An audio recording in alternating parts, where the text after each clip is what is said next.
准备好了吗？好了，刚才说到安雪云的时候，还老是掩饰。伯母，今后我们就是一家人了。啊！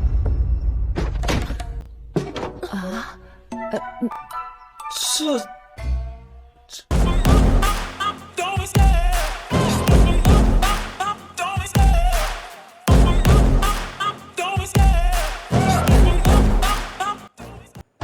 Hai kaum rebahaners, pelajarers ya pokoknya semua yang ngeres-ngeres. By the way, apa kabar kalian semua? Apakah wifi tetangga masih aman? Jika masih aman, silakan kalian berbaring nikmatin filmnya sambil ditemani kopi dan sebatang kayu surgawi. Di video kali ini, gua akan melanjutkan Donghua yang berjudul Xingwu Senju Season 2 Part 7. Oke, tanpa banyak bacot, kita langsung saja masuk ke isi ceritanya. Film diawali terlihatnya Xia Yuning sedang menggoda Ye Xinghe. Di situ Xia Yuning penasaran dengan latihan yang akan Ye Xinghe lakukan. Ye Xinghe pun mengatakan jika latihan tersebut diberikan oleh Nona Sangguan. Ternyata Nona Sangguan memberikan buku latihan pada Ye Xinghe untuk melatih kekuatan bintang miliknya. 啊，夏雨宁，这你就说错了。他给了我这本功法。 Nona Sangguan mengatakan jika pikiran pengguna murni maka dapat melatihnya dengan pria dan wanita yang satu pemikiran, maka bisa dilakukan dengan sempurna. Menurut Xia Yuning, jika latihan tersebut akan dilakukan dengan An Suyun. Dan Ye Xinghe belum siap memulai latihannya karena harus menikah terlebih dahulu dengan wanita tersebut. Xia Yuning penasaran dengan yang dikatakan Nona Sangguan pada Ye Xinghe. Ternyata titik akupuntur dan meridian telah ditandai dengan metode kultivasi. Menurut Xia Yuning, jika meminta wanita lain untuk berlatih, takutnya takkan berhasil dan menjadi kacau. Karena Ye Xinghe benar-benar tidak peka terhadap Xia Yuning yang menyukai dirinya. Dan bahkan dia tahu, tetapi di hatinya hanya ada An Suyun. Xia Yuning pun takkan menyerah. Bahkan jika kehilangan posisi Tuan Putri, dia juga tidak akan menyesal. Kemudian Xia Yuning mendekati Ye Xinghe dan mengatakan jika pikiran pengguna murni dan hati saling terhubung, maka akan berhasil. Dan Xia Yuning pun bersedia untuk berlatih bersama Ye Xinghe. Sontak saja Ye Xinghe yang mendengar perkataan Xia Yuning terkejut karena Xia Yuning telah mengajaknya untuk berlatih. Dia beralasan jika Ye Xinghe harus meningkatkan kekuatannya agar keluarga Xingyu tidak diancam lagi oleh keluarga Anyu. Karena metode latihan tersebut dapat meningkatkan basis kultivasinya. Akan tetapi jika tidak dapat terhubung satu sama lain atau pikiran pengguna tidak murni, maka basis kultivasi akan hancur. Ye Xinghe tidak ingin semua itu terjadi. Xia Yuning yang mendengar perkataan Ye Xinghe pun tertawa. Karena bahkan jika dia bukan lagi seorang Tuan Putri, dia akan senantiasa berkultivasi dengan Ye Xinghe. Setelah dia melatih keterampilannya, dia akan kembali ke istana dan menampar sang ayah dengan keras. 哪来那么多可是？这么婆婆妈妈的，但是我随时都会移情别恋。 Pada akhirnya Ye Xinghe bersedia dan dia akan bertanggung jawab jika ada masalah. Terlihat Xia Yuning masih khawatir dengan perkataannya saat ujian karena semua itu hanya omong kosong belaka. Bahkan sekarang juga hanya menggunakan Ye Xinghe untuk meningkatkan basis kultivasinya. Lalu Xia Yuning sangat sedih karena demi meningkatkan basis kultivasi Ye Xinghe, dia rela berbohong padanya.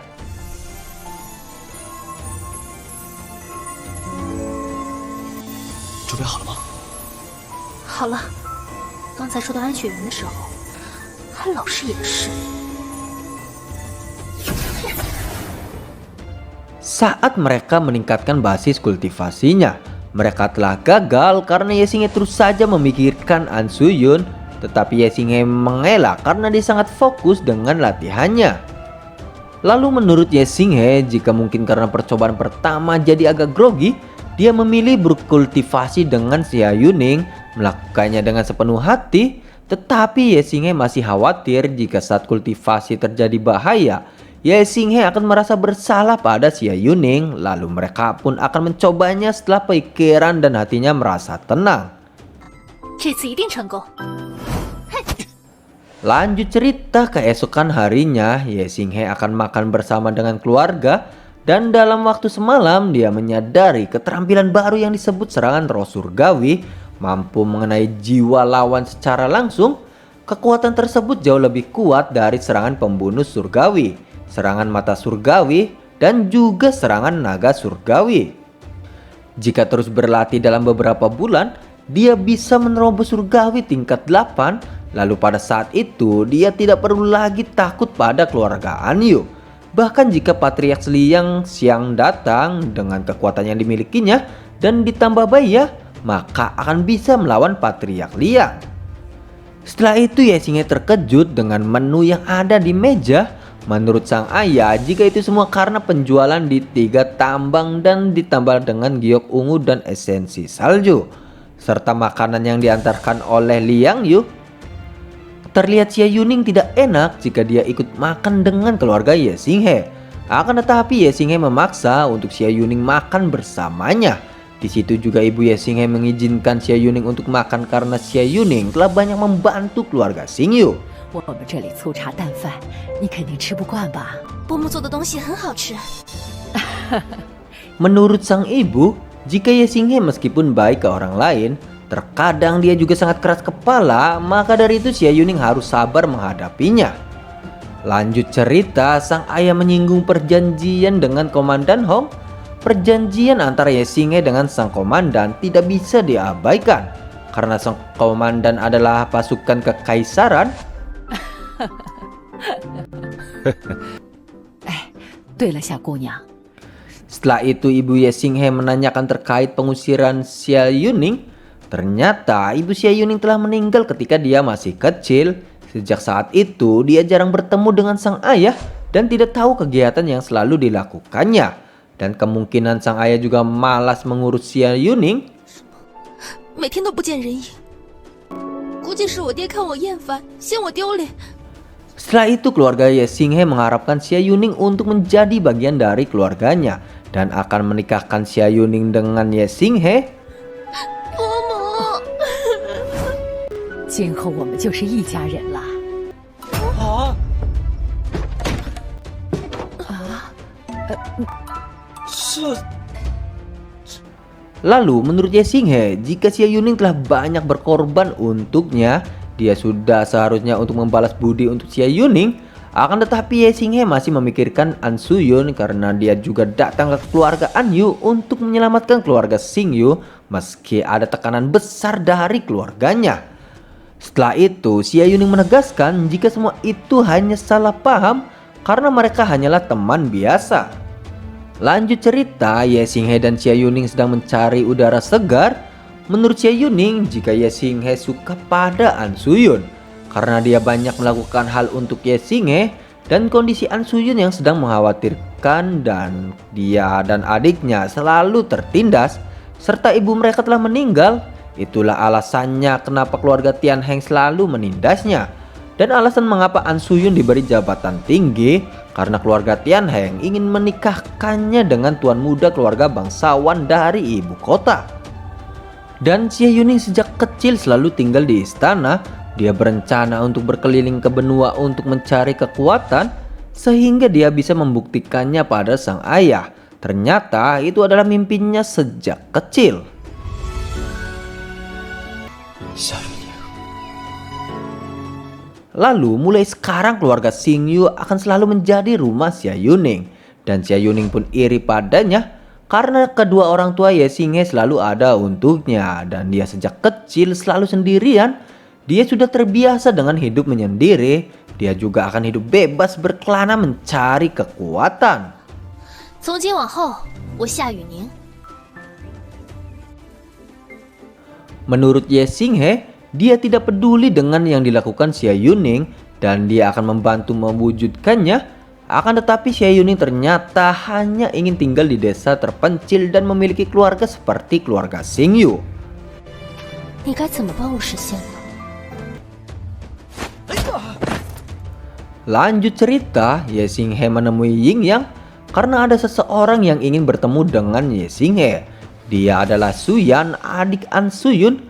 Suyan pun meminta bantuan pada Xia Yuning. Di situ Suyan menceritakan jika sebelumnya sang kakak membawa orang ke keluarga An Yu. Lalu ketika kembali, dia selalu dikurung. Dan dia akan segera mengirim An Suyun ke ibu kota untuk menikah. Sontak saja Ye Xinghe yang mendengarnya pun marah karena keluarga Tian Heng selalu mementingkan kepentingan keluarganya dibandingkan perasaan An Suyun. Ye Xinghe pun akan mencari cara untuk menyelamatkannya.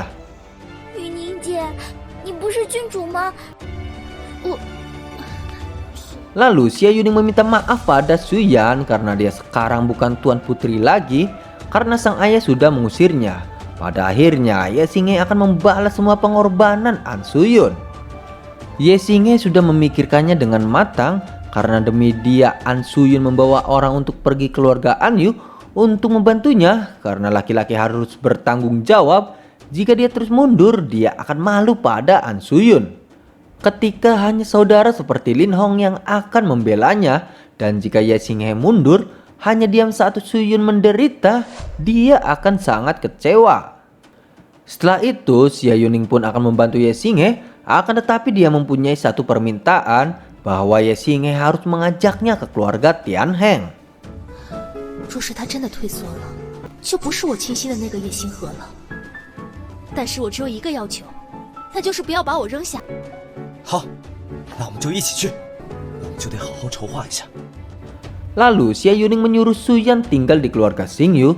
Dia akan menyelamatkan Suyun karena dia telah mencapai ranah surgawi tingkat 7. Maka bisa menghadapi pasukan Tian Heng dengan aman. 哦，我在这里等你们回来。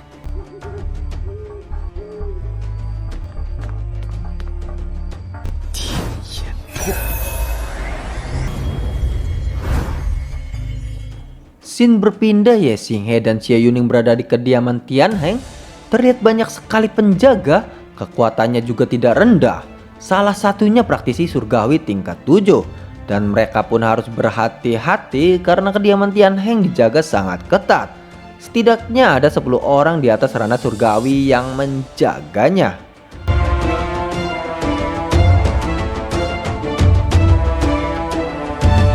Dan cerita pun bersambung. Pada teman-teman, jangan lewatkan akan ada cerita selanjutnya. Terima kasih, see you and bye-bye.